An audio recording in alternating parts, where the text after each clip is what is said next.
Hello folks, welcome to Legacy IAS. In today's video, we'll be discussing a current affair topic presented to you by your faculty Sushma KP. So what is the topic that we will be looking into today? What is the status of smart city mission? In this video, we'll be discussing as to why is it in use, what is the relevance of it to UPSC as a GS paper 2. We will also be discussing about your smart city mission. We will be seeing how the implementation is. We will also be seeing what are the challenges associated with your smart city mission. We will see other government schemes on the lines of your smart city mission. And then we will be discussing with your mains question. All right, let's get into the video. Look at this.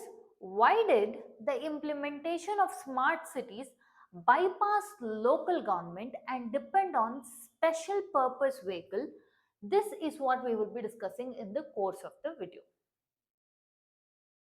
Now, most importantly, when we say smart cities project, I want you to focus on this terminology.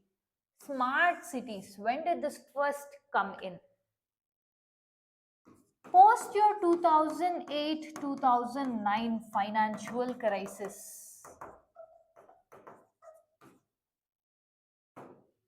What happened was, post the crash, they decided that now we have to rebound and come back. That is, immediate course of action was needed to come out from this financial crash. So they started viewing as cities. Prior to 2008-2009, they were viewed as nothing but a hub for commercial activity. That's how they viewed cities before year 2008. Now this we are discussing from a capitalist country perspective, more specifically your USA pay. This was what happening, 2008 financial crash, you might be aware. Yes, now, yes, the crash has happened. How will we come out of it?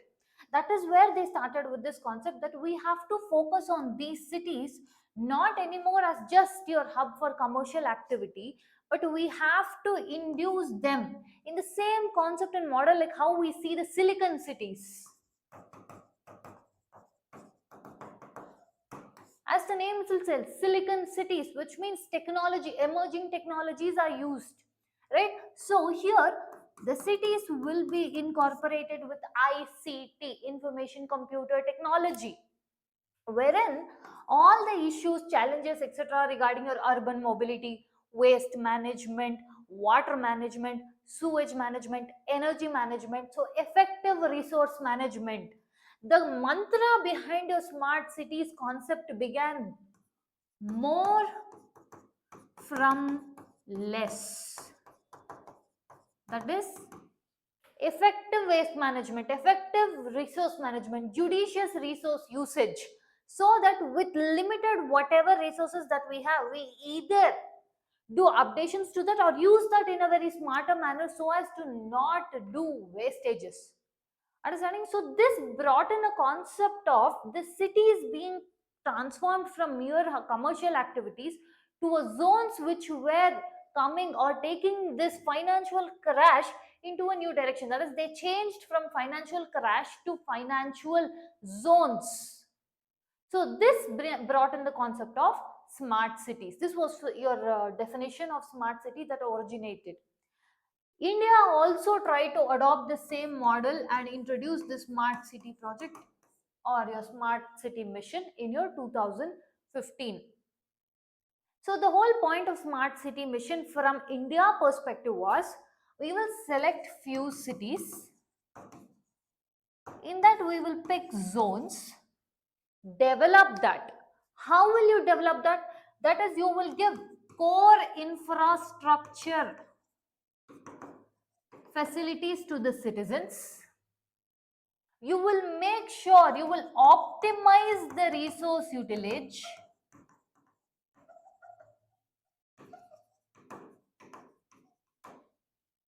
And also you will make sure effective management. Effective management in what? Energy, waste, water, resources, sewage,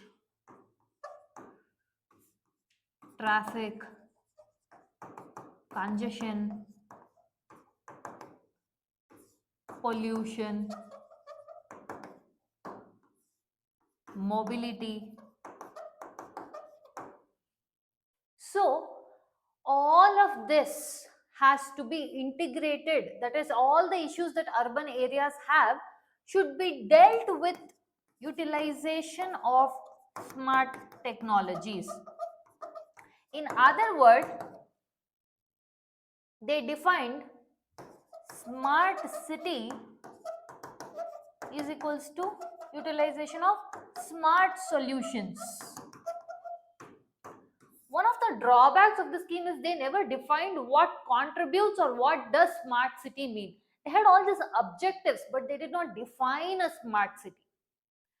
But under the, let's see how the smart city mission in India they thought was to be implemented. First and foremost, they had three main artifacts to this. One is area based development, or your ABD, under which three important components will come in: redevelopment, retrofitting, and greenfield projects.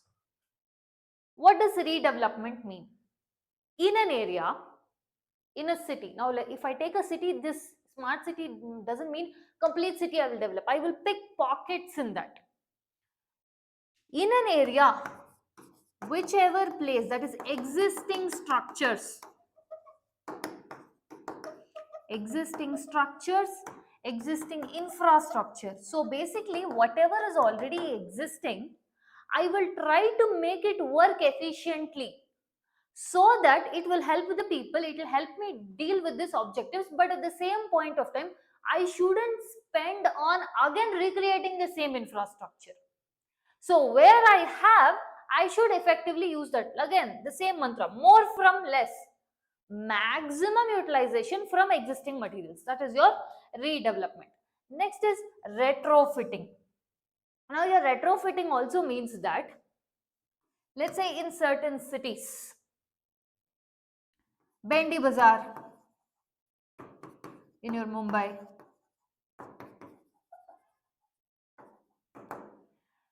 in this particular places, I have certain things wherein it could be infrastructure, it could be the way of traffic congestion.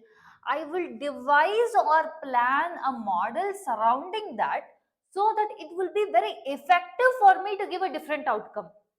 Understand, very simple: existing structure, present model not giving me good outcome from that. So what I do is, in this existing structure, I define a new version to use that. I define a new model to use it, so it will give me a different outcome. Understanding?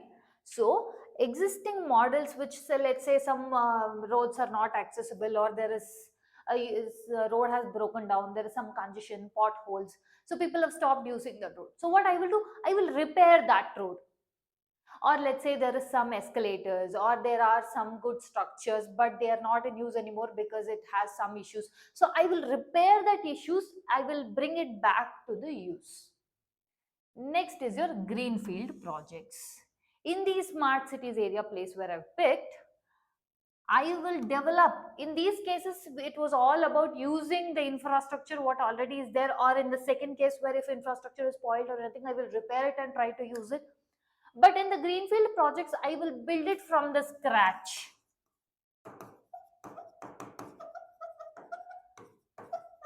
I will build it from the scratch and make sure it will be brought into the smart city project, and that will help people in more benefiting way. So this is with regard to your area based development, which is one of the main pillars of your smart city mission. Second is pan city solutions. That is the solutions that whatever we are going to get, that the smart solutions is what we discussed by integrating. One main component was IoT, that is Internet of Things, was one of the main pillars through which they decided that smart city mission will stand on. Next is governance structure.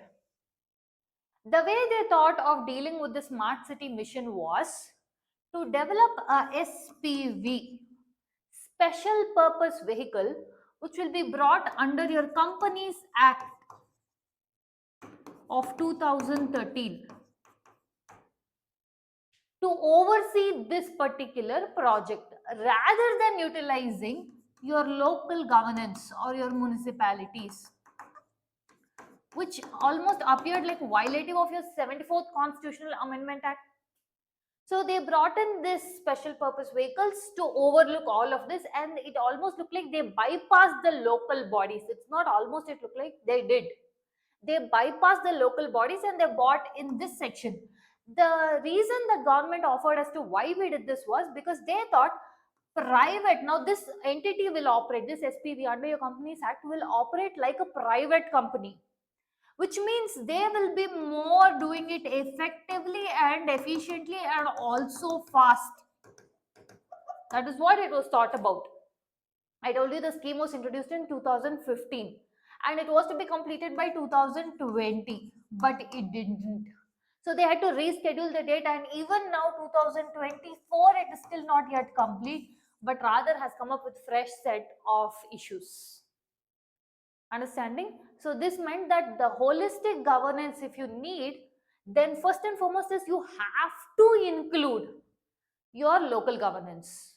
Another thing main about your governance structure is inclusion of e-governance. And one more thing is, like we said, the whole thing is about your IoT, Internet of Things, and placing your ICT in the core, information computer technology. Alongside this, one main thing they held was citizen partnership, citizen engagement, and they considered, for example, if you see citizens and governance structure with respect to smart city mission, etc., citizens are considered as the ears and eyes for the government if they have to bring some mission that has to be successful. Now, this mission was brought in under your Ministry of Housing and Urban Affairs. So, Ministry of Housing and Urban Affairs. This is a central sponsored scheme, which means here the money will be shared by state, center, etc. It is not 100% central government funded. If some scheme is 100% central government funded, then it is central sector scheme. Let's see how the funds were to be divided. How the funds for this particular smart cities project was to be divided was central government funding, state government funding, that is from the schemes, state government, PPP model, public private partnership model, municipal bonds, they can raise money through this, then through external borrowings. Okay. Now, one of the main issues that you see with regard to funding is, yes, they are spending on projects, they are taking, but the money to come from this particular source is yet to get materialized.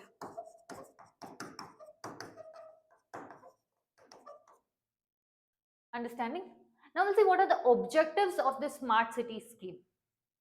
The main idea that they, like we discussed, they had to provide core infrastructure and decent quality of life to people, clean and sustainable environment, smart solutions, sustainable and inclusive development. There are certain issues with regard to your smart city mission. We'll take few examples and discuss about it. One example is what happened in your Shimla. Okay, the entire project cost of funding for your Shimla smart city mission was 2,906 crores, wherein the division was 897.80 crore was to be raised through PPP. 100 odd crores were through municipal bondings, 205 crores through external borrowings, and 348 crores from your state and central governments. This is still yet to be materialized. This is yet to be realized. Among this much of money that they have deciding to spend, the whole point of smart city was, like I told you in the first slide itself, not an entire city will be developed, but rather certain pockets of it will be developed, which means certain important areas. In Shimla, they decided to spend this much of money to develop these areas: Lower Bazaar, Ganj Bazaar, Krishna Nagar. Understanding? But what happened was a very different story. So according to the smart city project, what they thought they will develop in this particular area with this money in this model was underground ducting, parking, pedestrian crossing, vehicular mobility, circular roads. So these were all the things they thought they will develop with this funding from this sourcing. Eventually what happened was, huge amount of money was spent, but it didn't go here. They thought with this they are going to reduce the traffic, but it increased the congestion. Alongside that, they built visually large obstructive structures.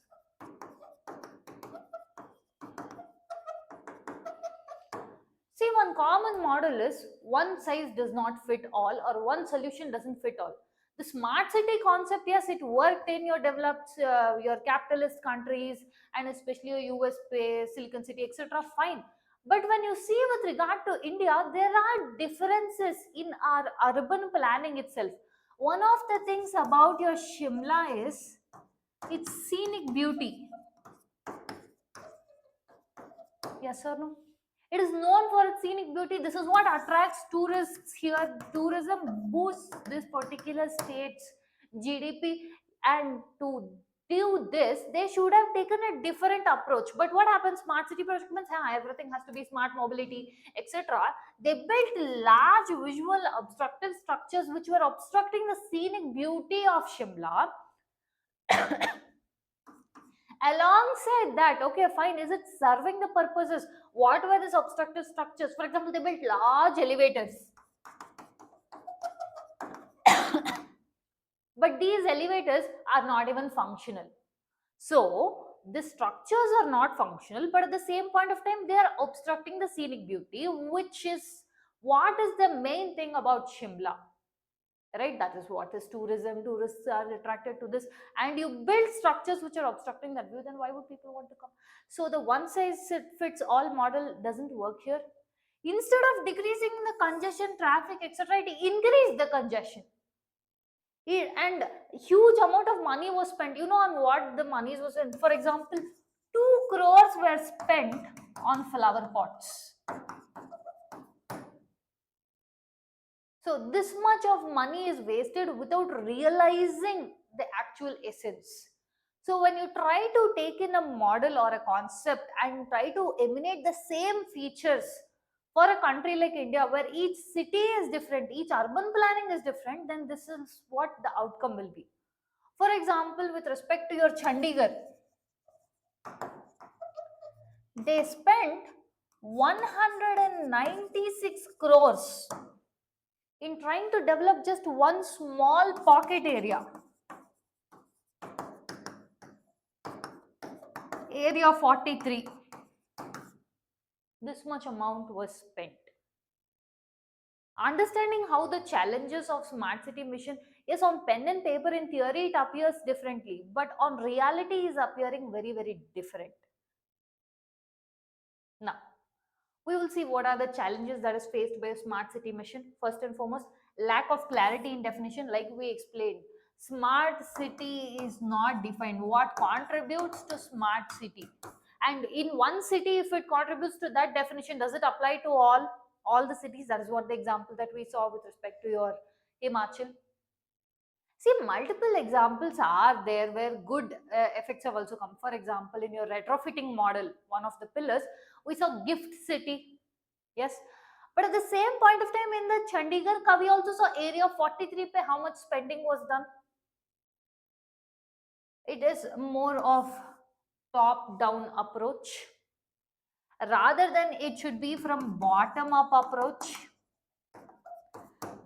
It has to have holistic inclusion of your municipalities, local governance, your citizen centric participation. They have to receive inputs from the citizens. Another thing is your MPs should also be involved into your state advisory committees.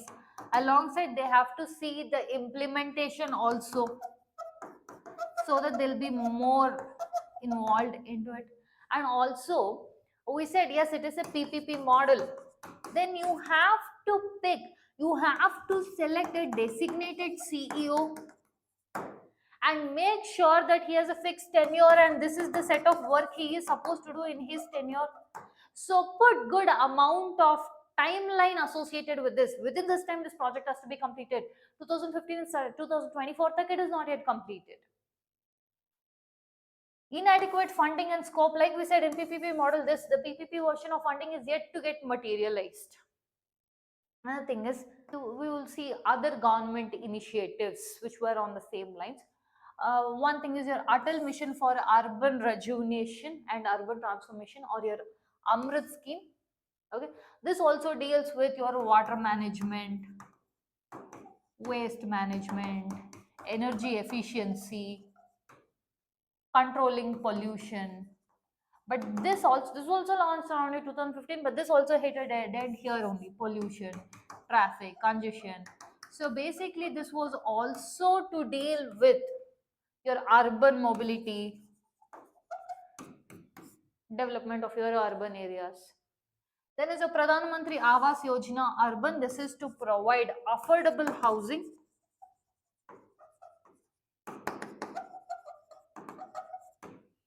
Okay. Then is your climate smart cities assessment framework. That is to make sure the cities that is to be built are, for example, earthquake resistant, green buildings, etc. Then is your TULIP. That is your urban learning internship program. This is a partnership between Ministry of Human Resources Development and Ministry of Urban Affairs, Ministry of Housing and Urban Affairs. This is a joint initiative of both of them, wherein they are trying to provide internship opportunities to graduates who have graduated in the past 18 months. They will be given an internship which will range from 8 weeks to 1 year. And this internship will be a value addition for these graduates. Where will they be given this internship? It is on smart city projects. The idea behind this is you will learn from doing.